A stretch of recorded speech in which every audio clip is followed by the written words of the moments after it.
Q नाम को utopia नाम की एक छोटी सी गिरवी रखने की दुकान में नई नौकरी मिलती है। वो तुरंत ही अपने नए बॉस जंगसिक और बॉस की बेटी यंगसुक के साथ यूटोपिया में पारिवारिक माहौल से आकर्षित हो जाता है।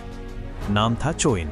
उसकी माँ उसका ख्याल रखती थी और उसे खाना खिलाती थी। चोइन के पैर में एक कृत्रिम पैर था और उसकी आंखों पर पट्टी बंधी हुई थी। खाना खाते समय उसकी माँ उसे समझा रही थी कि कुछ भी हो जाए, कभी भी अपनी आंखों से पट्टी मत हटाना। इस बातचीत के दौरान चोइन का पिता भी घर आया। वो उन दोनों पर गुस्सा हो रहा था क्योंकि वो आज घर से बाहर गए थे। चोइन के पिता को लगा कि वो घर से भागने की कोशिश कर रहे थे और इस गुस्से में उसने चोइन की मां को पीटना शुरू कर दिया। चोइन इसे बर्दाश्त नहीं कर सका और अपनी मां को बचाने के लिए उसने अपनी आंखों से पट्टी हटा दी। हालांकि चोइन की मां उसे रोकती रही, लेकिन अचानक पता नहीं क्या हुआ, चोइन का पिता घर से बाहर निकल गया और फिर उसने अपना गला घुमा लिया और सड़क के बीचों बीच मर गया। ये सब देखकर चोइन की मां पागल हो गई। उसने प्यार से चोइन को गले लगाया, लेकिन फिर अचानक उसने धीरे से अपना हाथ उसकी गर्दन पर ले जाया और उसे दबाना शुरू कर दिया। खुद को बचाने के लिए चोइन ने अपनी मां की आंखों में देखा और फिर दृश्य कट गया। अगले दृश्य में हमने देखा कि चोइन की मां और वो एक नदी के किनारे हैं। जैसे ही वे पहुंचे, चोइन की मां होश में आई और वह रो रही थी और अपनी जान की भीख मांग रही थी। यहाँ हमें पता चला कि चोइन में कुछ शक्तियां हैं जिनसे वो लोगों को देखकर नियंत्रित कर सकता है और उन्हें अपनी इच्छा के अनुसार करवा सकता है। यही कारण था कि उसकी मां ने उसे कभी भी अपने कपड़े उतारने नहीं दिए। अब कहानी में कई साल बीत चुके थे और दिखाया गया है कि चोइन बड़ा हो गया है। बचपन के मुकाबले उसकी शक्तियां भी कई गुना बढ़ गई हैं। चोइन हर किसी से दूर रहता था क्योंकि वो नहीं चाहता था कि किसी को उसकी क्षमताओं के बारे में पता चले। उसने अपनी क्षमताओं, अपनी शक्तियों का इस्तेमाल लोगों को नियंत्रित करने के लिए किया और आसानी से पैसे चुरा लिए और अपनी सभी जरूरतों को पूरा किया। अब उसके पास रहने के लिए कोई घर नहीं था, लेकिन वो एक लग्जरी होटल के स्टाफ को नियंत्रित करता था। अब दृश्य कट जाता है और हमें फिल्म में एक नए किरदार से मिलवाया जाता है जिसका नाम इमग्यू नाम है। वो एक रिसाइकल पॉइंट पर काम करता है और उसके दो दोस्त हैं जिनके साथ उसकी जिंदगी बहुत अच्छी चल रही है। एक दिन जब वे मस्ती करने के बाद इमग्यू नाम को उसके घर छोड़ते हैं तो इमग्यू नाम सड़क पर ध्यान नहीं देता और सामने से आ रहे ट्रक ने उसे कुचल दिया। इतने बड़े हादसे के बाद इमग्यू नाम की जान बच गई, लेकिन वो बुरी तरह घायल हो गया था। लेकिन डॉक्टर चिंतित नहीं थे क्योंकि इमग्यू नाम बहुत तेजी से ठीक हो रहा था और ये उनके इतिहास में पहली बार था। ठीक होने के बाद जब इमग्यू नाम वापस काम पर गया तो उसे पता चला कि उसकी नौकरी चली गई है। ये सुनकर वह टूट गया, लेकिन उसने हार नहीं मानी और नई नौकरी की तलाश शुरू कर दी। उसे एक छोटी सी दुकान में ये नई नौकरी मिली जहां उसे सामानों की रखवाली करनी थी। दुकानदार बताता है कि उसकी दुकान से रोज लूट होती है, लेकिन सीसीटीवी कैमरों में कोई चोर नहीं दिखता। अगले दिन इमग्यू नाम की मुलाकात एक लड़की से हुई जिसका नाम योंग था, जो दुकानदार की बेटी थी। कुछ दिन ऐसे ही बीत गए। फिर एक दिन उसका दोस्त इमग्यू नाम से मिलने उसकी दुकान पर आता है।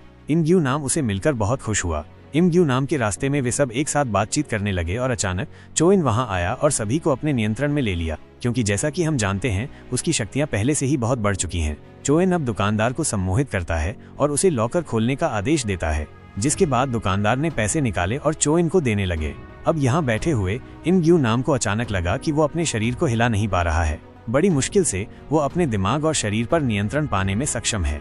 वो अपने शरीर को हिलाता है और पीछे मुड़कर देखता है जहां वो चोइन को देखता है। चोइन पहली बार किसी इंसान को अपने नियंत्रण से बाहर आते देखकर हैरान रह गया। अब उसकी चोरी पकड़ी जाने वाली थी। इमग्यू नाम को रोकने के लिए वो इमग्यू नाम के दोस्तों को सम्मोहित करता है और उन्हें उसे पकड़ने के लिए बनाता है, जिसके बाद वो योंग को चाकू उठाने और इमग्यू नाम को छुरा मारने का आदेश देता है। अब जैसा कि हम जानते हैं इमग्यू नाम में जल्दी ठीक होने की सुपर पावर है, इसलिए इसके बावजूद भी वो ज्यादा प्रभावित नहीं हुआ और एक बार फिर उसने चोइन को पकड़ने की कोशिश की। लेकिन इससे पहले कि वो सफल हो पाता, चोइन ने फिर से मालिक को आदेश दिया और इमग्यू नाम को करंट लगाया और चोइन वहां से भाग गया। इस घटना के बाद अगला दृश्य हमें अस्पताल में दिखाया गया है, जहाँ हम जानते हैं कि उसकी सुपर पावर के कारण इमग्यू नाम बच गया था, लेकिन इस सब में मालिक की मौत हो गई।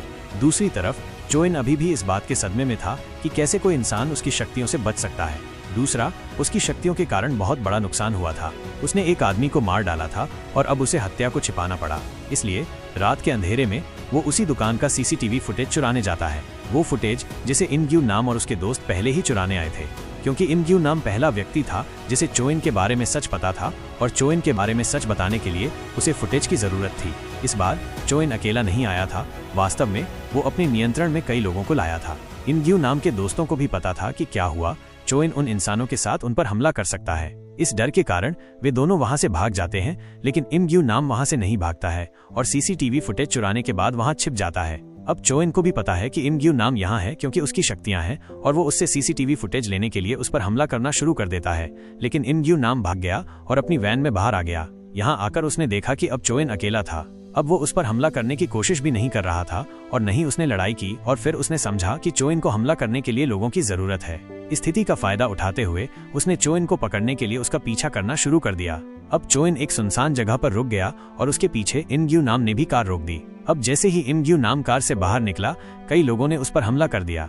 दरअसल चोइन जानबूझकर यहाँ रुका था क्योंकि उसने दूर से लोगों का एक समूह देखा था। उसने उन्हें नियंत्रित किया और उन्हें इमग्यू नाम पर हमला करने के लिए बनाया। इससे पहले कि वे इमग्यू नाम को मार सकें, उसने चोइन पर अपनी इलेक्ट्रिक बंदूक से हमला किया। इससे चोइन विचलित हो गया और सभी लोग उसके नियंत्रण से बाहर हो गए।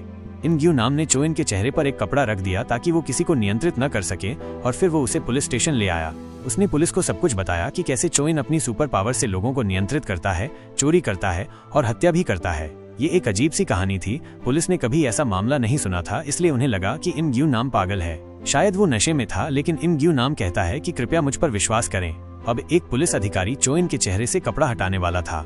इमग्यू नाम चिल्लाता रहता है कि उसके चेहरे से कपड़ा मत हटाओ, लेकिन पुलिस ने ऐसा ही किया। चोइन तुरंत उन्हें नियंत्रित कर लेता है और उन्हें नियंत्रित करते हुए वो उनसे इमग्यू नाम पर हमला करवाता है। वो किसी तरह पुलिस स्टेशन से भाग जाता है। चोइन को लगता है कि इमग्यू नाम एक खतरा है, इसलिए वो उसे मारना चाहता है। वो उसका पीछा करके एक रेलवे स्टेशन पर जाता है। यहाँ चोइन स्टेशन पर खड़े सभी लोगों को नियंत्रित करता है। तब भी उसे इमग्यू नाम कहीं नहीं दिखता और उसे खोजने के लिए वो एक महिला को आदेश देता है कि वो अपने बच्चे को चलती ट्रेन के सामने फेंक दे। वो जानता है कि इमग्यू नाम बच्चे को बचाने के लिए सामने आएगा। ऐसा ही हुआ। इमग्यू नाम सामने आता है। वो बच्चे को बचाता है, लेकिन बुरी तरह घायल हो जाता है।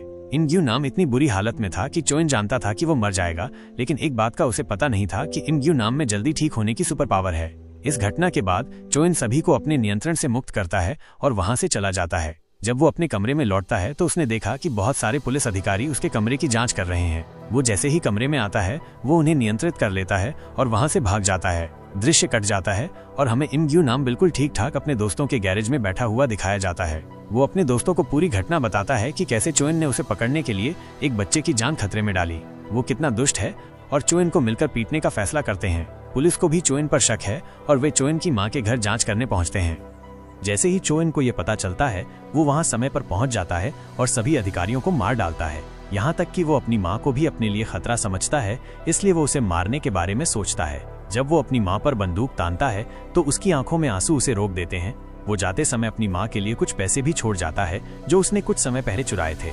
यहाँ हम पाते हैं कि इमग्यू नाम के दोस्त ने चोइन को मारने के लिए एक वैन डिजाइन की थी। इसकी पीठ पर फ्लैश लगे हैं जो चोइन को कुछ समय के लिए अंधा बना सकते हैं। वे उसके नियंत्रण से बाहर आ सकते हैं और उसे मार सकते हैं। वे इसके लिए चोइन को खोजने के लिए निकलते हैं। उन्हें चोइन नहीं मिला। झटके के कारण वो जाग जाता है और उसने देखा कि उसका दोस्त अपने दूसरे दोस्त पर हमला कर रहा था जो गाड़ी चला रहा था। यह देखकर वो समझ जाता है कि ये चोइन द्वारा किया गया है। वो उन्हें नियंत्रित कर रहा है और दूर से उनकी जासूसी कर रहा है। इमग्यू नाम उसे खोजने के लिए कार से उतरता है और दूर से चोइन को एक इमारत में जाते हुए देखता है। जब वो उसे पकड़ने के लिए इमारत में जाता है तो वो देखता है कि चोइन ने बहुत से लोगों को नियंत्रित कर लिया है। उन्हें नियंत्रित करते हुए वो उनकी आवाज में इमग्यू नाम से बात कर रहा था। वो कहता है, देखो चीजें तब से गलत हो रही हैं जब तुम आए। मैं सिर्फ चीजें चुराता हूँ और किसी को कोई नुकसान नहीं पहुँचाता।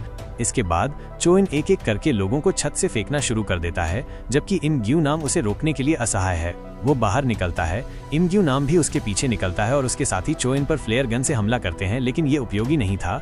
यहाँ चोइन फिर से उन्हें नियंत्रित करता है और रोक देता है। इसके बाद इमग्यू नाम को अपने दोस्त नहीं मिलते। वो उनकी तलाश करता रहता है, लेकिन घंटों बाद भी उन्हें नहीं ढूंढ पाता। थक कर वो अपनी दुकान पर पहुंचता है और अपने दोस्तों को फांसी पर लटका हुआ पाता है। वो जानता था कि ये चोइन द्वारा किया गया है, लेकिन इससे पहले कि वो कुछ कर पाता, चोइन ने उसे भी फांसी पर लटका दिया। फिर वो उन्हें मरते हुए छोड़कर बाहर निकल जाता है। इमग्यू नाम की मौत हो सकती थी, लेकिन सौभाग्य से उसने एक कटर देखा, उसकी रस्सी तोड़ी और खुद को बचा लिया। वो अपने दोस्तों को नहीं बचा सका और उसे इस बात का दुख था। अब इससे पहले कि चोइन कुछ गलत कर सके, जैसे ही वो उसे रोकने के लिए बाहर निकलता है, वो देखता है कि चोइन यूंग की कार में बैठा है और उससे लिफ्ट मांग रहा है।